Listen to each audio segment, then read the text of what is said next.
Turn key అంటే ఏంటంటే మనకి ఇది వరకు 10 lakhs లో ఉండేది. 10 lakhs అంటే ఒక ఆక్వా ఫార్మర్ వెళ్ళి ఒక దానికి ప్రాజెక్ట్ వేయించుకుంటే అతను 10 లక్షలు కనుక ప్రాజెక్ట్ అవుతే 10% గవర్నమెంట్ కట్టి కనమది అంతా కూడా తన ట్రాన్స్ఫర్ కానించి దానికి సంబంధించిన మెటీరియల్ అంతా కూడా బయట సెకండ్ హ్యాండ్ కొనుక్కుంటాడో ఏం తెచ్చుకుంటాడో అతను బయట పర్చేజ్ చేసుకొచ్చాడు.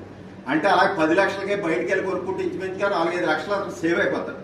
అది టర్న్ కీ సిస్టమ్. ఈ జగన్ ప్రభుత్వంలో ఏం చేశారంటే 10 లక్షలు ఉన్నదాన్ని 40 lakhs తీసుకెళ్లారు.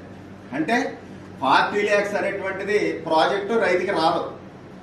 40 lakhs ప్రాజెక్టు రైతుకి రాదు కాబట్టి వాళ్ళతోటే జరగాల. ఈ రేట్లలోనే రైతుకి సేవ్ అవ్వకుండా కేవలం జగన్ ప్రభుత్వం గారు చేసిన ఘనకార్యం. అందు గురించి మీరు ఏంటంటే మీరు తప్పనిసరిగా నోట్ చేసుకోవాలి. మీరు టర్న్ కీ ఒకటి, ట్రాన్స్ఫరాలు ఒకటి. అంటే ఇది ఏంటంటే నేను చెప్పేది ఏది కూడా బడ్జెట్కి సంబంధం లేదు.